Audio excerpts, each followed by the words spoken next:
Israel launched nearly 80 or more aircraft, including in an operation codenamed Days of Repentance at around 2 in the morning. These are the possible routes the Israeli Air Force may have taken to strike Iran. Although these routes may seem straightforward, they involve complex planning, including calculations for air refueling and coordinating attack aircraft to pass through Jordan, Syria, and Iraq. They also neutralize potential air defense threats in Syria and Iraq to ensure a safe return in case they were targeted. Israel's strategy was to attack Iran in 3 waves. The first wave targeted surface air-to-air sites, radar installations, and Iran's air defense headquarters in Tehran, Ilam, and Khuzestan. The second wave focused on destroying ballistic missiles, and finally, the third wave targeted military manufacturing industries. To avoid Iranian air defenses, they used the ROX missiles, which allowed them to strike from positions closer to enemy targets without requiring jets to penetrate deep into Iranian territory. Surprisingly, the Iranian Bavar 373 air defense system performed better than expected. We'll also look into how this air defense missile works and the strength of the Iranian Air Force, all in the video ahead. Let us first look at Israel fighter jets used in the operations.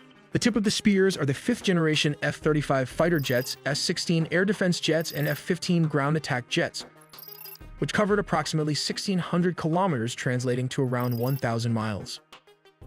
While the weapons of choice were the Blue Arrow long-range supersonic missile and the ROX next-generation extended standoff air-to-surface missile. To cover such distances, air refueling tankers were used between flights. This measure was taken in case they needed to engage in a dogfight with Iranian fighter jets and also while returning from their mission. ROX is Israel's next-generation extended standoff air-to-surface ballistics missile. What makes this missile unique is that the crew in the aircraft can control and maneuver it right up until it strikes the target. It also allows the weapon to hit targets that have moved from their original positions. But in area of high-threat situation, these bombs typically use a GPS-enabled inertial guidance system to guide them to the general target area, before switching to an imaging infrared seeker for the terminal stage of flight, destroying the targets with deep penetration or blast fragmentation as required. Surprisingly, the Bavar 373 and S-300 missiles successfully intercepted Israeli drones and some missiles. Let's take a quick look of the Bavar 373. This system uses Sayed-4 missiles, which are housed in 2 rectangular launch canisters.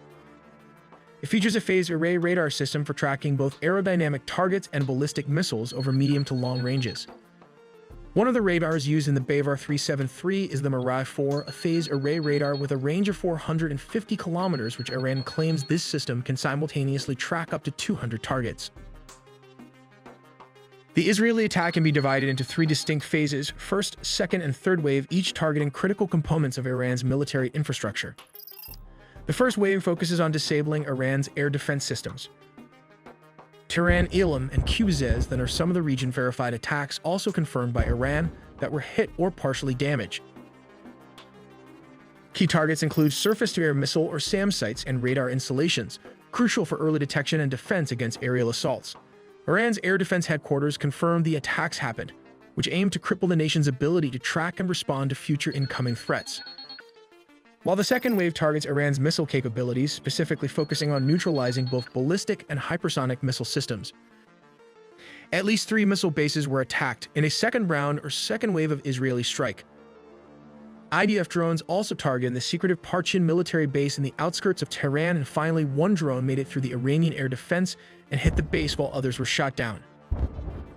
These strikes are designed to prevent Iran from launching retaliatory missile strikes. The third and final wave focuses on destroying key military barracks and manufacturing facilities essential to Iran's missile production and military logistics. Targets include the Qadiri Barracks and Hassan Khan Castle, a missile manufacturing and preparation center. The Sepah Air Force Logistics Center and Imam Ali Barracks are allegedly included in this phase to disrupt logistical support and command structures. Israel were trying to target these missiles bases like the Fatah-1 and Fatah-2 missiles. It was used for the first time and is one of Iran's advanced missile systems. What sets it apart from other ballistic missiles is its ability to accelerate outside the Earth's atmosphere, while its aerodynamic control surfaces enable steering to evade the famous Arrow missiles defense system made by Israel. Israel was also looking to strike these ground-launched ballistic missiles that targeted the IDF bases. Iran used variants of the Shahab-3 ballistic missile in its latest attack on Israel. The Shahab-3 is the foundation for all of Iran's medium-range ballistic missiles and uses liquid propellant. From outer space, military satellites will pick up targets like this heavily fortified bunker. The Israeli are also believed to have tested these newly built LoRa missiles. Coordinates data have to brief and assign to a designated attack aircraft to strike with precision without entering into enemy airspace. This is LoRa, a ballistic missile precision engineered for accuracy capable of engaging strategic assets deep within hostile territory, from jet fighters to a heavy mission aircraft like this one. According to the company, Air LoRa can travel across vast distances, delivering fast response impact without engaging their defense systems or encroaching on enemy airspace. It does this by striking from above at a 90-degree angle with supersonic speed.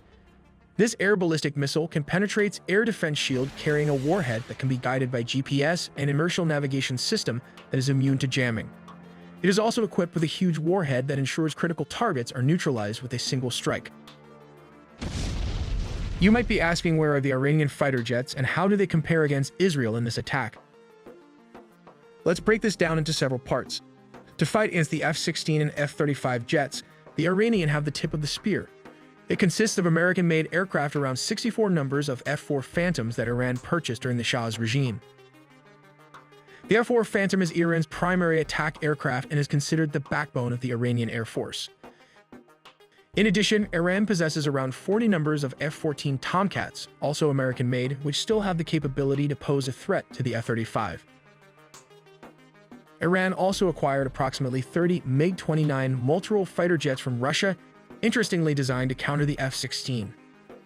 The second part of the air defense is the $800 million S-300 air defense system, which is capable of intercepting targets at a range of 120 kilometers that translates to about 75 miles. When launched on a ballistic trajectory, it can reach distances of up to 400 kilometers, that is around 250 miles. Let us look at the basic step-by-step process of how this works. Big Bird long-range surveillance radar picks up a target, which it can track as many as 300 objects at once. This is done in real time. It then passes the information to the command and control station when determining whether a target is friendly or hostile. In this case, the command and control center is involved. Additionally, it chooses to engage the target or receives orders from higher command theater. To do so, the command and control center orders the launchers to fire up the appropriate missile after permission to engage has been granted. The type of missiles are launched depending on the range and type of targets. The system works by launching two missiles on the same object. If one missed the backup missile, the send one will do the job. These are then guided to the target using the engagement radar. As stated, these are done in real-time environment while they constantly interact with each other to determine the trajectory of the missiles based on the real-time location of the target. In case there are low-flying objects, the mobile nest system is the last defense equipment, which it could track cruise missile and other enemy UAV. The command posts order the launch of the mid-range missiles and destroy the target. At a time, the system could track up to 300 targets and engage around 60 to 80 targets at once. It can also guide up to 160 missiles, simultaneously keeping in mind it required two missiles to hit a single target, as their battle regiment strategy requires this process. We also make original engineering content, so please subscribe and hit the notification bell for more videos.